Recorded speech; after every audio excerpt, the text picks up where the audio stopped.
We have it set up with a high performance pay scale. We set this up as a career job where they're going to make more working for us than if they went out on their own, because we do all the business side for them.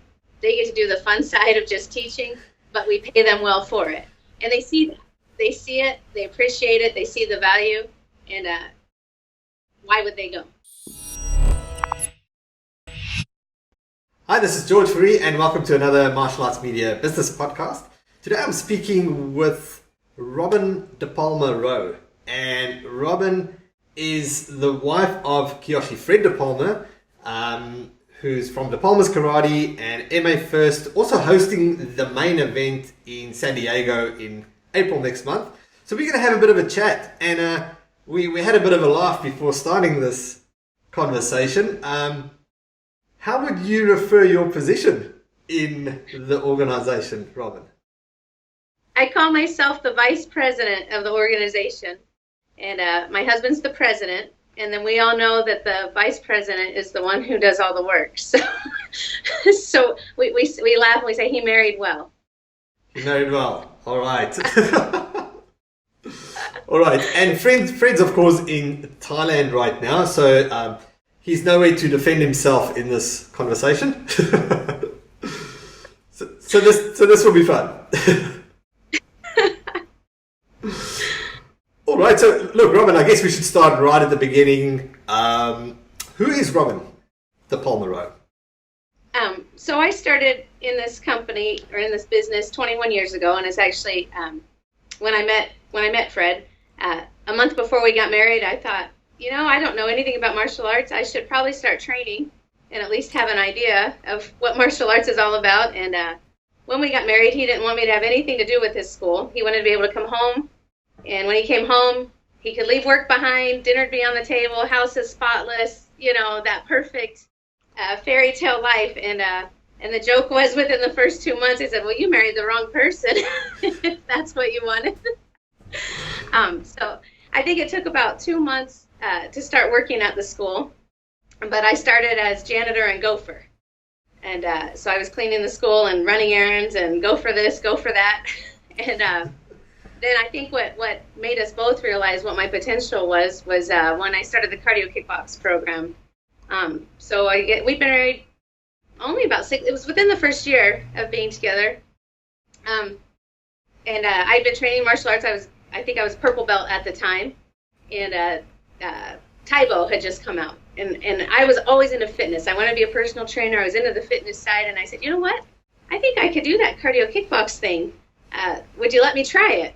And he's like, okay, give it a shot. He knew, I had the fitness background for it and could run with it. And boy, did I run with it. So within, I don't know how long it took, but not too long, I had 700 cardio kickbox members training under me.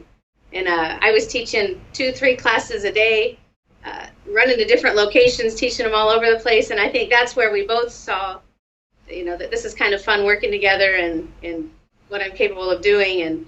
And then all of a sudden he went from 1 school to 6 schools, and we had a lot of young guys running the school, so we needed a strong program director. So I got to then go be program director at 6 different locations. I was at 2 different locations every night, doing intros there, doing enrollments over the phone, doing follow-ups with people at all the locations, from wherever I was from. And so I don't know how many people can say that they've been a program director of 6 schools all at once. But that was fun. So that was my kind of my working up, and then I moved up to assistant instructor at our biggest location, while still doing program directing at the one location as we started to get the other schools established. And then a few years, I don't know, probably, I believe I was a black belt when I started to run my own school. And so we had a location where the manager needed to move on to other things, and so I got to go fill in the head instructor manager position. And at that location, that was our most profitable location ever, besides what my husband had done. And so I ran that school for about 5 or 6 years, and then built it up, and at that point sold it to my head instructor. And then that's where we decided multiple locations, we were going to start franchising. And I moved to the corporate office side then to help him run and oversee everything. So it's kind of like how to work my way up. I worked every job on the way up, learned how to do everything, did everything well, then moved up to running my own school, and then worked up to the corporate position. So it's kind of the same thing you do in any career, is start at the bottom and then work up to the corporate position. And then that's where I got to help oversee everybody. And it's been fun.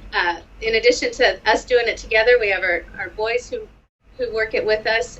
Our oldest son manages one of our schools now.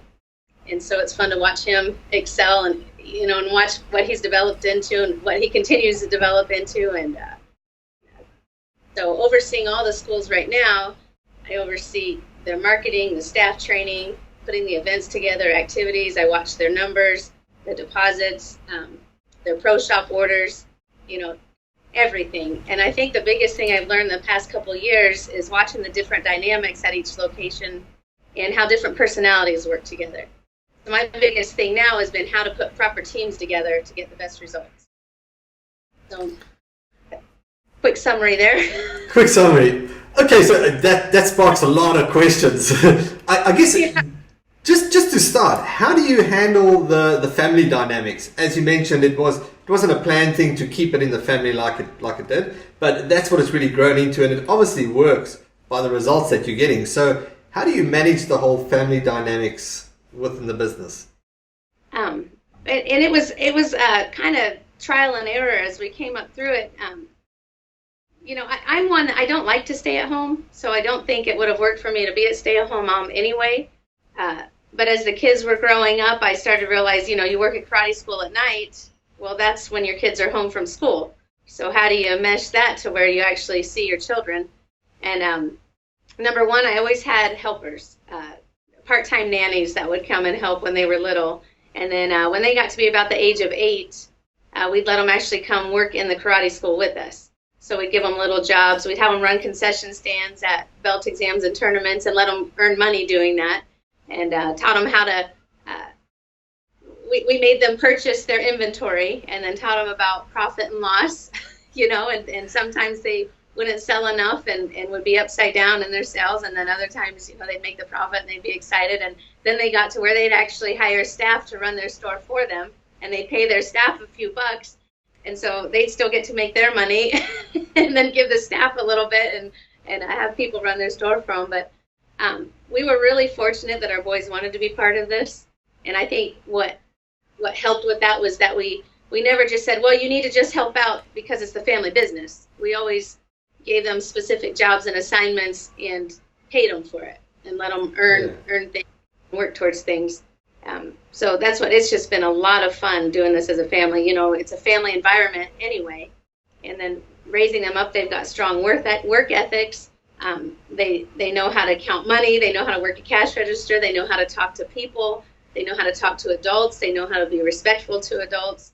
I just look at all of the attributes that they have that they're way beyond the other kids their age with doing that.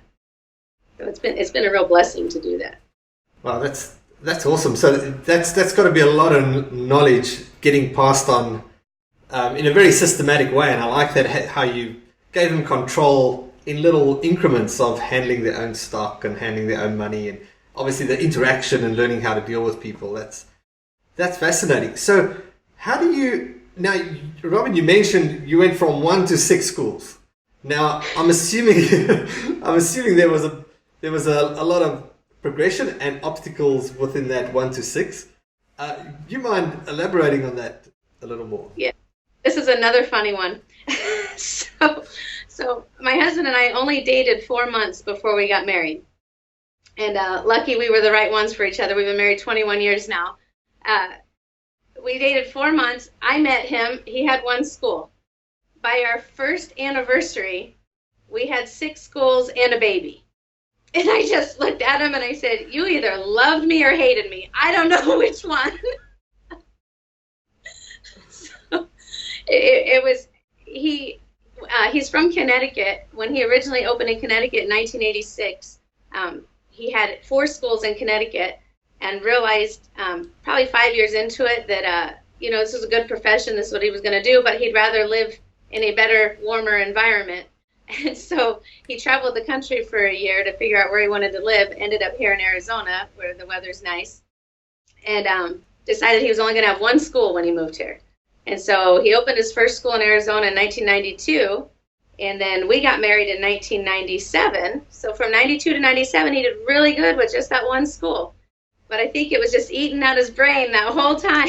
And then I don't know, maybe now that he was married, he felt either he had support or he needed a reason to get out of the house. Again, I don't know which one. he opened five more schools in that first year, all at once. And really, I think the real reason behind it is by now being out here 5 years, he had staff developed. Like he had people developed that were ready to do it. And, one school can only offer jobs to so many people. And so by opening multiple locations, that gives a lot more people the opportunity to do this as a job. Got it. So what's the biggest step you got to take transitioning from the first school to the second school? First thing is it's hard to own two. You really need to own three if you're going to have multiple schools. Because that's where a lot of people go wrong, is they think they're going to duplicate what they do in a second school, but you're only one person. So you can't be at both places. And so you'll end up leaving the one school to go put all your energy into the other, and then your original is going to drop. And then you put the energy into the other, that one grows, but then you see the original drops, so you run back to save that, and then the other one drops. And so really the best way to do multiple schools is to be able to step out of it altogether, not be a key employee at any of them, and be able to oversee all of them, so that way you can continually train the staff and oversee them, which helps you better duplicate your results. Okay, so then the first step would be to really remove yourself from your first school? Right. You have to get a strong team there and a good head instructor and a good management team there. Okay, so and what would your advice be for someone trying to do that? I mean, especially if you are the star of the school, right. So you're the main attraction. Everybody wants to train with you. How do you step back and not be the center of attention without disrupting your entire student base? Right, and that's the tricky part. But this is how you do it. And we've had to do this several times when we've moved to head instructors, and then I had to do it myself when I stepped out of my main school. Is you bring in your assistant instructor who works alongside of you, and you start to move them into the more leadership role of the school. So you have them start to run more drills and be in charge of more things while you're still on the floor with them, but you're slowly transferring that power over to them. And then your students start to get used to that person being in charge, but you're still on the floor, so they don't even realize anything's going on. And then as that person starts to run things, you start being involved less and less and less. And eventually you just kind of disappear, and the students are now already set on your replacement and hardly even realize that you left. All right. Now doing that, do you have sort of like a set time frame that you go by, or you just judge it on what feels, on the feeling within the class? Feeling is important, but a lot of times you have a time frame that you have to get it done by. You can do it within 3 to 6 months. You could even do it in 3 as long as you have the whole key is having a strong person that's taking your place. If you're going to replace yourself with a brand new instructor who isn't very good at teaching yet, it's not going to work very well. You've got to have that team member that you've already built up who can pretty much run things very similarly, or at least just it's going to be their personality, but can run things just as strong and smoothly as you did, to make that easy transition. And I think that's the whole key. We always say anybody who says they want to open multiple locations, we always tell them not to, because it's a lot of work. But we love it. I mean, it's fun. But my husband and I, we don't like downtime. We don't like to not be busy. We like to work hard, and we love seeing the growth of our team and seeing the results and watching their progression as we go through it. And we just feel we like that we can affect so many more people with the multiple locations. But you gotta be ready for it. Don't do it without people ready, or it won't work. You have to have people ready, and you have to be good at training a staff to do that. Awesome. Okay, Robin, so let's just look at the devil's advocate position. So if so you're investing all this time into this instructor to take your place. have you ever felt the risk of that person could just say, well, hey, I've got all this student base, and I hear about this all the time happening with schools, that they've put all this focus on this one instructor, and that instructor decides, hang on, I'm just going to go run off and open my school next door, or within the same reach, and there goes all your student base. Has that ever happened to you? And if not, how do you combat that scenario? I'm glad you asked that question. Has it ever happened to us? Yes. And that's why we know how to do it right now, so it doesn't happen again. So it happened to my husband back, it was when I first met him. He had gone away to China for a month to train at the Shaolin Temple. And while he was gone, he had a businessman whisper in his head instructor's ear that, hey, you can do this on your own. And when he came back from China, his student had moved a quarter mile down the street and solicited all the students. Now, they didn't all go, but a handful of them did. And of course, because the head instructor is who they're used to. They're going to follow their head instructor. That's who they're connected to and who they want to train under. And so the way we prevent that from happening, we haven't had that happen since. So it's been 20 years now since that's happened. So what do we do different is we pay our guys well. We have it set up with a high performance pay scale. We set this up as a career job where they're going to make more working for us than if they went out on their own, because we do all the business side for them.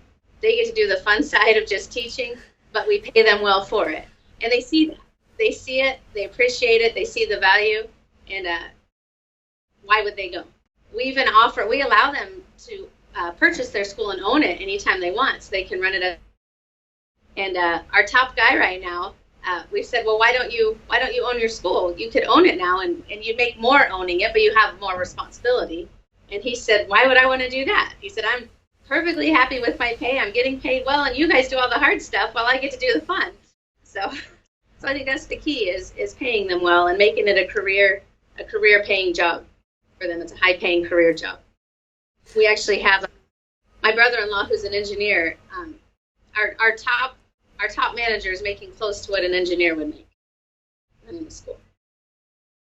Fantastic. So let's explore the hard stuff. So the instructor's got the easy part to take over the school and run the school. But you are doing the hard stuff. Now, what do you classify as the hard stuff? The hard stuff is marketing, putting the marketing plans together, which our main marketing are festivals, getting into all the community and school festivals. We actually work with 80 elementary schools between our organization, and my job is to research all of their websites, their PTO websites, and see what events they have going on that we could be part of, and getting those booked for everybody. We run the Facebook ads. We hire a company to run those for us, but we're, getting those going. And any of the marketing we set up for them, so they don't. Their responsibilities for the marketing side is following up with the people that we send in. So we send them in, you sign them up, so they're in charge of signing them up. But we give them a real easy 6-week quick start program to try to make the sign up process really easy. And I apologize, I just got a low battery warning on my phone. So hopefully we'll get this done before the battery dies. Awesome. I know. We do all the payroll, all the bills. We're responsible for all the leases. They aren't responsible financially for anything. They could just up and walk away anytime they wanted. We've got the responsibility of all of that. We put their calendars together, all the staff training. We put together inventory orders, but we put together the lists that tell them what to order and how much to order of everything, how often to order. Say those are probably we do all the numbers and the stats. I know a lot of people don't like doing those, so we do those for you. And I think those would be the main things I would classify as the hard stuff. Okay, so to combat the battery life, as the last couple of questions. Firstly, let's just chat about the main event. So I'll be heading over to San Diego in April, depending when you listen to this or watch this episode. What can people expect at there's always events happening in the martial arts space. I guess some good, some bad, or good. I'd rather say good and not so good. What what would you say is different from the main event to other industry events? I would say that there's two main things that are going to be different. Our top one is that it is a smaller event. It's not overpacked, which allows you to network more with people. So it's a more personal, intimate event to where you're going to have time to actually interact with people and get to know people, and you develop those connections and those friendships. And you actually have time to talk to the speakers, and the speakers will talk back to you. So you can ask them questions outside of their seminars. And I think that personal interaction, that's been their top takeaway also, that they've really enjoyed with that. With it being smaller too, our teams that we take get to interact, they develop friendships. So they develop friendships with people all over the country who do the same thing that they do. And I know they really appreciate that and building those friendships. And then number two would be our speakers. Big thing we tell our speakers, whatever you're talking on, make sure you give all the information on it. You can't just be trying to sell something. And then we're very particular on who the speakers are and what their content is, to make sure it's really valuable content and that you'll walk away with things that you could actually implement immediately when you get back to your school. All right, cool. And what can we be expecting from you, Robin? I can do anything. So I think one of my main topics this year has been leading your team to excellence, or leading your students to excellence, and working both of those. So leading your team to excellence and leading your students to excellence, and talking about what it takes to do that and how you have to really pull it out of them. You can't just tell them to do something. You got to get in there, get in their face, and pull it out of them, and lead them to that excellence. And that's going to create that passion in the martial arts that they need to have to want to give it their all in their training and achieve that black belt. And then same with our teams and our staff, is teaching them how to be excellent, continuously training them and teaching them how to get the most out of their students as they're teaching those, so it's that domino effect. I know those have been my big topics this year. I'm trying to think I can't think off the top of my head what the business one has been this year. But we always talk about marketing. That's a big one for everybody of how to get students in the door. I think even more important than that is how to keep the students, and that's been a big thing. We just talked about in our manager meeting Monday. If you're not keeping your students, it does no good to keep them in the door, or to get them in the door. You need to keep them. And how do you keep them? They got to want it. They got to love how they feel when they're in class. They have to leave every class saying, man, that was the best thing ever. That was an awesome class. And if you leave with that feeling every day, then you're not going to quit. And so really the feeling that they get when they're in class, it's that simple. The feeling they have when they're in class is what's going to keep them training and not quitting their training, keeping training to black belt and beyond black belt. Fantastic. Awesome. Robin, it's been great speaking with you. Is there any last words? Maybe going back to the beginning of the conversation, any last words about running the show? Anything you want to add? Yeah, I love my life. I love my job. I feel we're really lucky to be able to live in this positive little bubble.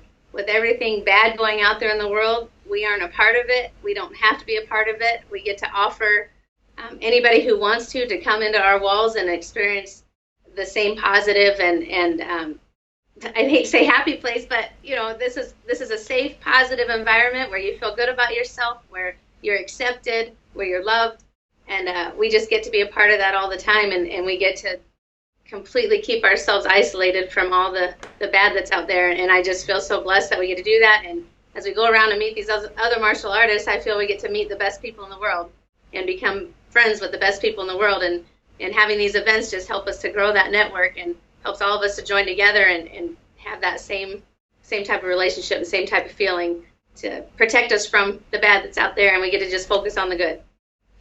I love that. Fighting the good fight. Yep. Making the good difference.